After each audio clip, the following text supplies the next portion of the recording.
26 दिसंबर 2004 दुनिया के लिए यह बस एक और सुबह थी। सूरज निकल चुका था, समुद्र बिल्कुल शांत था। बच्चे समुद्र किनारे खेल रहे थे, मछुआरे अपनी नावें लेकर निकलने की तैयारी कर रहे थे और हजारों पर्यटक अपनी छुट्टियों का आनंद ले रहे थे। सब कुछ बिल्कुल सामान्य था, लेकिन प्रकृति ने फैसला कर लिया था कि कुछ ही मिनटों में लाखों लोगों की जिंदगियां हमेशा के लिए बदल जाएगी। सबसे डरावने वाली बात यह है, खतरा दिखाई नहीं दे रहा था। न आसमान में कोई तूफान था, न तेज बारिश, न कोई चेतावनी। फिर भी इतिहास की सबसे विनाशकारी सुनामी उनकी तरफ बढ़ रही थी। और यह सब शुरू हुआ समुद्र की सतह पर नहीं, बल्कि समुद्र से लगभग 30 किलोमीटर नीचे। आज हम जानेंगे कैसे कुछ ही मिनटों में एक शांत समुद्र मौत की सबसे बड़ी लहर बन गया। 26 दिसंबर 2004 भारतीय समय के अनुसार लगभग 6:28 इंडोनेशिया के सुमात्रा द्वीप के पास धरती की दो विशाल टेक्टोनिक प्लेट वर्षों से एक दूसरे को धक्का दे रही थी।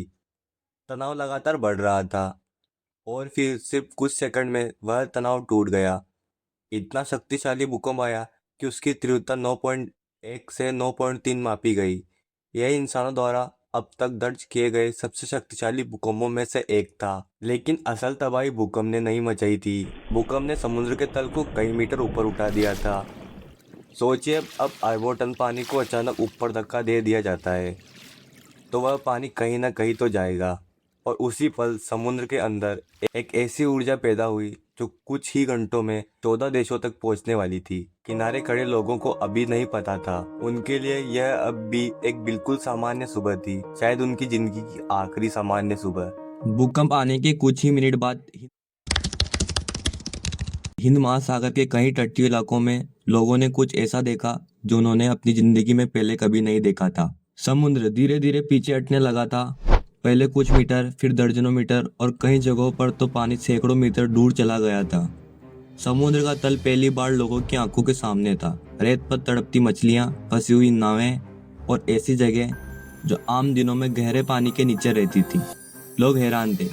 कुछ लोग बच्चों के साथ उसी सूखी जमीन पर चढ़ने लगे, कुछ लोग शंख और मछलियां उठाने लगे, तो कुछ पर्यटक कैमरे निकालकर इस अजीब नज़ारे की तस्वीरें लेने लगे। उन्हें लगा वे किसी दुर्लभ प्राकृतिक घटना को देख रहे हैं, लेकिन असलियत इससे कहीं ज़्यादा डरावनी थी।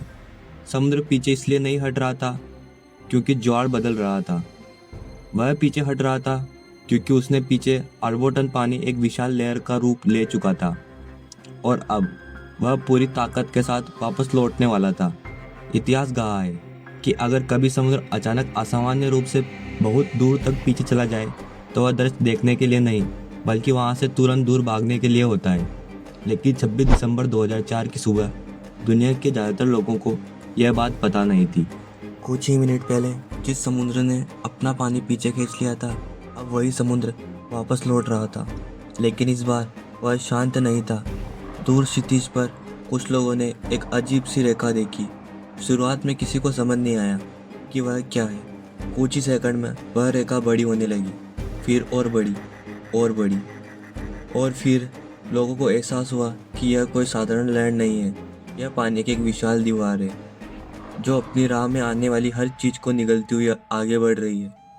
कुछ लोगों ने भागने की कोशिश की, कुछ अपने परिवार को ढूंढ रहे थे और कुछ लोग आखिरी पल तक समझ नहीं पाए कि आखिर हो क्या रहा है। सिर्फ कुछ ही पलों में समुद्र तट चीखों से भर गया। पानी ने घरों को तोड़ दिया, गाड़ियाँ खिलौने की तरह बहने लगी, पेड़ जड़ों समेत उखड़ गए, नावें सड़कों पर आ गई और जो लोग कुछ ही मिनट पहले छुट्टियां मना रहे थे वे अब अपनी जान बचाने के लिए किसी ऊंचाई जगह की तलाश कर रहे थे। लेकिन यह तबाही सिर्फ एक तट तक सीमित नहीं रही। समुद्र के नीचे पैदा हुई वह ऊर्जा हजारों किलोमीटर दूर दूसरे देशों की ओर भी बढ़ रही थी। कुछ ही घंटों में श्रीलंका, भारत, थाईलैंड, मालदीव और कई अन्य देशों के तट भी इसी विनाश का सामना करने वाले थे। सुनामी की सबसे डरावनी बात उसकी पहली लहर नहीं होती है, बल्कि यह होती है कि वह रुकती नहीं। समुद्र के नीचे पैदा हुई ऊर्जा हजारों किलोमीटर तक फैल चुकी थी। कुछ ही समय बाद इंडोनेशिया के बाद श्रीलंका के तट भी इसी चपेट में आ गए। फिर भारत के अंडमान और निकोबार द्वीप समूह, तमिलनाडु, आंध्र प्रदेश, केरल और कई तटीय इलाकों में लोगों ने वही मंजर देखा। समुद्र जिसे लोग अपनी रोजी रोटी का सहारा मानते थे, उसी दिन वह उनकी सबसे बड़ी परीक्षा बन गया। लेकिन सुनामी यह नहीं रुकी। कुछ ही घंटों बाद थाईलैंड के समुद्र तट, मालदीव के द्वीप, म्यांमार, सोमालिया और हिंद महासागर से जुड़े कई अन्य तटीय क्षेत्रों तक इसकी लहरें पहुंच चुकी थी। एक ही दिन में 14 देशों ने इस आपदा का असर झेला। करीब 2,30,000 लोग की जान चली गई, लाखों लोग बेघर हो गए, हजारों परिवार कुछ ही मिनटों में बिछड़ गए और कई बच्चों ने अपने माता पिता को हमेशा के लिए खो दिया। दुनिया के लिए यह सिर्फ एक प्राकृतिक आपदा नहीं थी, यह एक ऐसा दिन था जिसने यह याद दिलाया कि प्रकृति के सामने इंसान कितना छोटा है। लेकिन इस त्रासदी ने दुनिया को एक बहुत बड़ा सबक भी दिया, एक ऐसा सबक जिसने भविष्य में अनगिनत लोगों की जान बचाने में मदद की। 2004 की सुनामी अब इतिहास का हिस्सा बन चुकी थी, लेकिन इस घटना ने पूरी दुनिया को एक ऐसा सबक दिया जिसे कभी भुलाया नहीं जा सकता। उस समय हिंद महासागर में सुनामी की चेतावनी देने के लिए कोई प्रभावी अर्ली वार्निंग सिस्टम मौजूद नहीं था, यानी भूकंप आने के बाद लाखों लोगों तक खतरे की सूचना समय पर पहुंच ही नहीं सकी। लेकिन 2004 के बाद दुनिया बदल गई। समुद्र के नीचे सेंसर लगाए गए, समुद्र में विशेष डार्ट बॉयज तैनात किए गए जो सुनामी की लहरों का पता लगाने में मदद करते थे। सैटेलाइट सिस्टम, भूकंप मॉनिटरिंग नेटवर्क और चेतावनी केंद्रों को आपस में जोड़ा गया।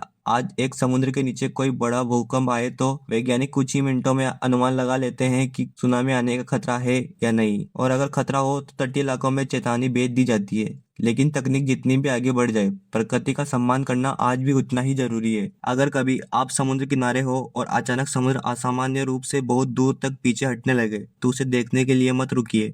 वह प्रकृति की सबसे खतरनाक चेतावनियों में से एक हो सकती है। 26 दिसंबर 2004, एक ऐसी तारीख जिसने लाखों जिंदगियां बदल दी। उस दिन समुद्र ने सिर्फ लहरों को नहीं बहाया, उसने दुनिया को यह भी सिखाया कि ज्ञान, तैयारी और सही समय पर चेतावनी हजारों नहीं लाखों जानें बचा सकती है। इतिहास की कुछ घटनाएं कभी पुरानी नहीं होती, वे हर पीढ़ी को एक नया सबक देकर जाती है, और 2004 की सुनामी उन्हीं घटनाओं में से एक थी।